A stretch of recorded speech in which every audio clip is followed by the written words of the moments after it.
चाहे ब्रह्मा कहो चाहे विष्णु कहो महादेवा, ओम नमो भगवते वासुदेवा, ओम नमो भगवते वासुदेवा।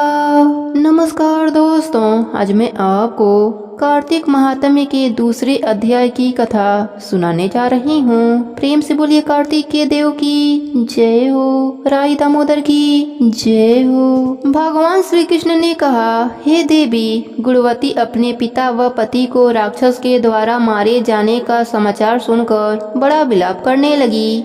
हाय नाथ, हाय पिता, मुझको त्याग कर तुम कहाँ चले गए? मैं अकेली कन्या हूँ, तुम्हारे बिना अब मैं क्या करूँ? अब मेरे भोजन और वस्त्र आदि की व्यवस्था कौन करेगा?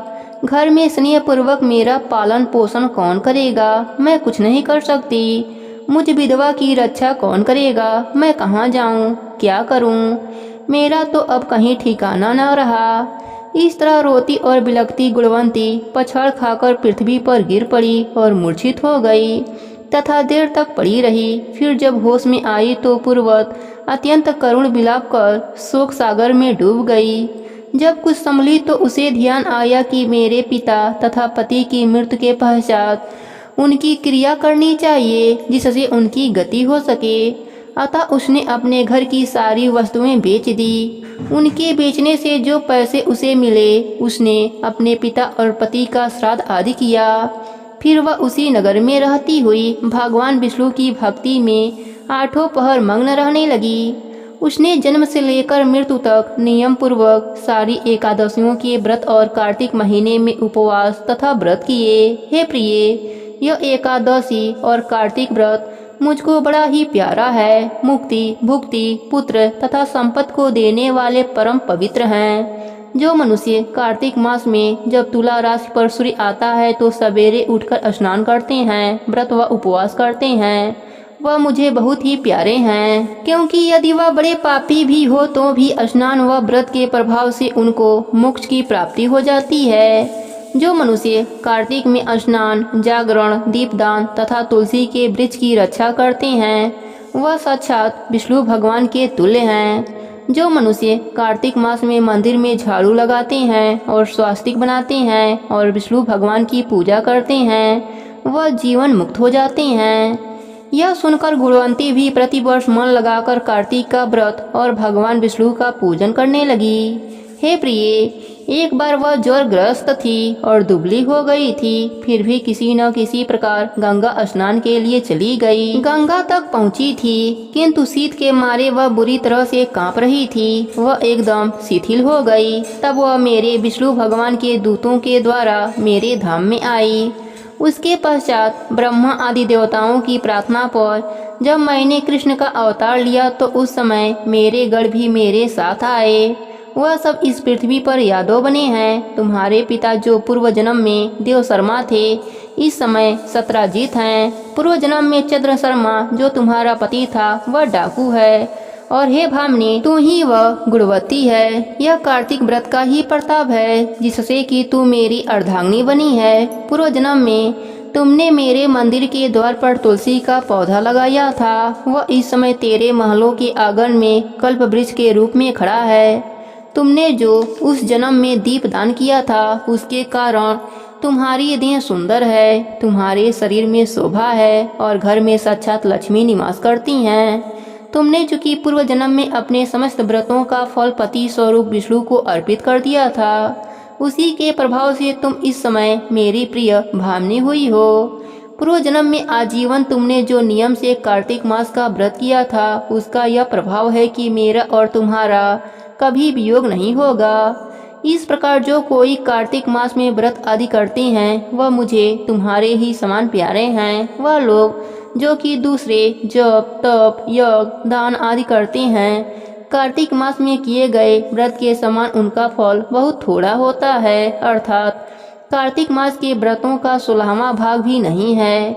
इस तरह से सत्यभामा भगवान श्री कृष्णचंद्र जी महाराज जी से अपने पूर्व जन्म के पुण्य का प्रभाव सुनकर अति प्रसन्न हुई। यहीं पर दूसरे अध्याय की कथा समाप्त होती है। प्रेम से बोली राई दामोदर की जय हो। अब सुनते हैं तुलसी महात्म्य की कथा। ब्रह्मा जी कहते हैं कि जो भक्त प्रातः काल स्नान करके पवित्र होकर कोमल तुलसी दल से भगवान दामोदर की पूजा करता है वह निश्चय ही मोक्ष पाता है। पूर्व काल में भक्त विष्णुदास भक्ति पूर्वक तुलसी पूजन से शीघ्र ही भगवान के धाम को चला गया और राजा चोल उसकी तुलना में गौड़ हो गए। तुलसी से भगवान की पूजा पाप का नाश और पुण्य की वृद्धि करने वाली है। अपनी लगाई हुई तुलसी जितना ही अपने मूल का विस्तार करती है उतने ही सहस्त्र युगों तक मनुष्य ब्रह्मलोक में प्रतिष्ठित रहता है। यदि कोई तुलसी को संयुक्त जल से स्नान कराता है तो वह पाप मुक्त होकर आनंद का अनुभव करता है। जिसके घर में तुलसी का पौधा विद्यमान रहता है उसका घर तीर्थ के समान रहता है, वहाँ यमराज के दूत नहीं जाते। जो मनुष्य तुलसी काष्ठ संयुक्त गंध धारण करता है क्रियमाण पाप उसके शरीर का स्पर्श नहीं करते। जहाँ तुलसी वन की छाया होती है वहीं पर पितरों की तृप्ति के लिए श्राद्ध करना चाहिए। जिसके कान में, मुख में और मस्तक पर तुलसी का पत्ता दिखाई देता है उसके ऊपर यमराज कुदृष्टि नहीं डाल सकते। प्राचीन काल में हरिमेधा और सुमेधा नाम के दो ब्राह्मण थे। वह जाते जाते किसी दुर्गम वन में विश्राम से व्याकुल हो गए। वहां उन्होंने एक स्थान पर तुलसी दल देखा। सुमेधा ने तुलसी का महान वन देखकर उसकी परिक्रमा करी और भक्ति पूर्वक प्रणाम किया। यह देख हरिमेधा ने पूछा कि तुमने अन्य सभी देवताओं व तीर्थों व्रतों के रहते तुलसी वन को ही प्रणाम क्यों किया? तो सुमेधा ने बताया कि प्राचीन काल में जब दुर्वासा के श्राप से इंद्र का ऐश्वर्य छीन हो गया तब देवताओं और असुरों ने मिलकर समुद्र मंथन किया तो धन्वंतरी रूप भगवान श्री हरि और दिव्य औषधियाँ प्रकट हुईं। उन दिव्य औषधियों में मंडलाकार तुलसी उत्पन्न हुई जिसे ब्रह्मा आदि देवताओं ने श्री हरि को समर्पित कर दिया और भगवान ने उसे ग्रहण कर लिया। भगवान नारायण संसार के रक्षक और तुलसी उनकी प्रियतमा हैं, इसलिए मैंने उन्हें प्रणाम किया है। सुमेधा इस प्रकार कह ही रहे थे कि सूर्य के समान अत्यंत तेजस्वी विशाल विमान उनके निकट उतरा। उन दोनों के समक्ष ही वहाँ एक बरगद का वृक्ष गिर पड़ा और उसमें से दो दिव्य पुरुष प्रकट हुए। उन दोनों ने हरिमेधा और सुमेधा को प्रणाम किया। तब दोनों ब्राह्मणों ने उनसे पूछा कि आप कौन हैं? तब उनमें से जो बड़ा था वह बोला, मेरा नाम आस्तिक है। एक दिन मैं नंदन वन में पर्वत पर क्रीड़ा करने गया था तो देवंगनाओं ने मेरे साथ इच्छा अनुसार विहार किया। उस समय उन युवतियों के हार के मोती टूटकर तपस्या करते हुए लोमस ऋषि पर गिर पड़े। यह देखकर मुनि को क्रोध आया। उन्होंने सोचा कि स्त्रियां तो परतंत्र होती हैं, अतः यह उनका अपराध नहीं, दुराचारी आस्तिक ही श्राप के योग्य है। ऐसा सोचकर उन्होंने मुझे श्रापित कर दिया। अरे तू ब्रह्म राक्षस होकर बरगद के पेड़ पर निवास कर।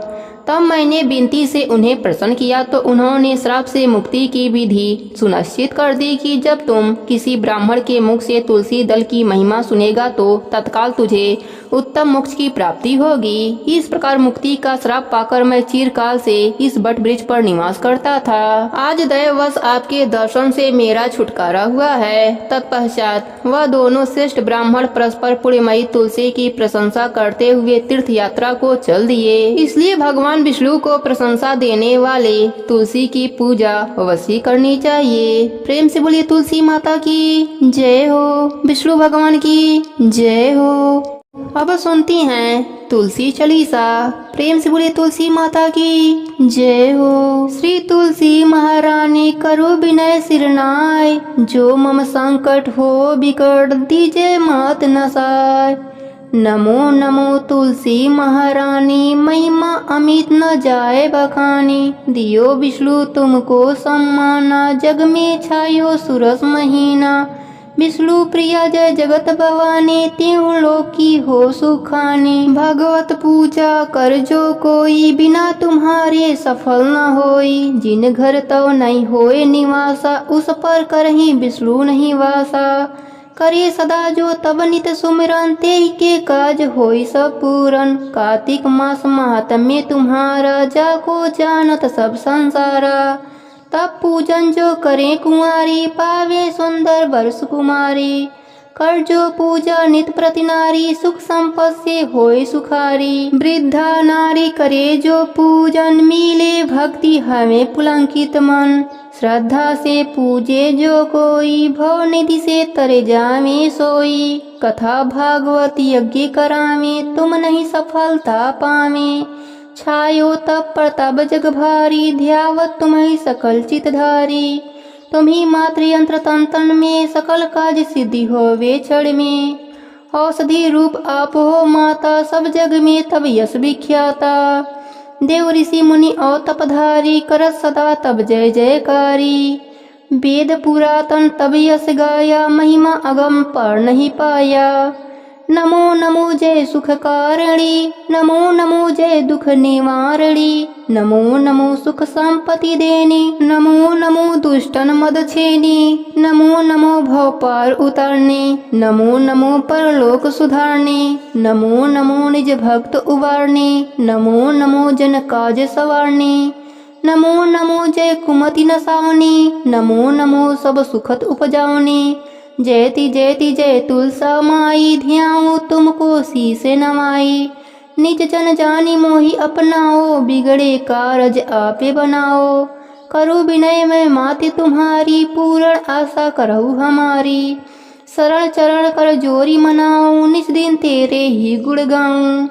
करहु माति अपमो पर दया, निर्मल होय सकल मम काया। मांगो मातिया बर दीजे, सकल मनोरथ पूर्ण कीजय। जानो नहीं कुछ नेम आचारा, क्षमो मात अपराध हमारा। 12 मास करे जो पूजा, ता सम जग में और न दूजा। प्रथम ही गंगा जल मंगवावे, फिर सुंदर स्नान करावे। चंदन अक्षत पुष्प चढ़ावे, धूप दीप नैवेद्य लगावे। करे आचमन गंगा जल से, ध्यान करे हृदय निर्मल से। पाठ करे फिर चालीसा की, आरती करे मात तुलसा की। यह विधि पूजा करे हमेशा, तो तन नहीं रहे कलेसा। करे मास कार्तिक का साधन, सोवे नित पवित्र सिद्ध हुई जाई। हाय यह कथा महासुखदाई, पढ़े सुने तो भवतर जाई। यह श्री तुलसी चालीसा पाठ करे जो कोई, गोविंद सो फल पावही जो मन इच्छा होय। प्रेम से बोली तुलसी माता की जय हो। जय जय जय तुलसी माता, सब जग की हो सुखे दाता। जय जय जय तुलसी माता, सब जग की हो सुखे दाता। सब योगों के ऊपर, सब लोगों के ऊपर, रुज में रक्षा करके भव त्राता। जय जय तुलसी माता, सब जग की सुखदाता। वटुपुत्री हे श्यामा, सुरबल्ली हे ग्राम्या। विष्णु प्रिय जो तुमको सेवे, सो नर तरे जाता। जय जय तुलसी माता, सब जग की सुखदाता। हरि की शीस विराजत, त्रिभुवन से हो वंदित। पतित जनों की तारणी, तुम हो विख्याता। जय जय तुलसी माता, सब जग की सुखदाता। लेकर जन्म विजन में आई, दिव्य भवन में। मानव लोक तुम्ही से सुख संपत्ति पाता। जय जय तुलसी माता, सब जग की सुखदाता। हरि को तुम अति प्यारी, श्याम वरुण कुमारी। प्रेम अजब है उनका, तुमसे कैसे नाता। जय जय तुलसी माता, सब जग की सुखदाता। प्रेम से बोलिए तुलसी माता की जय हो। कार्तिक मास की जय हो। राय दामोदर की जय हो।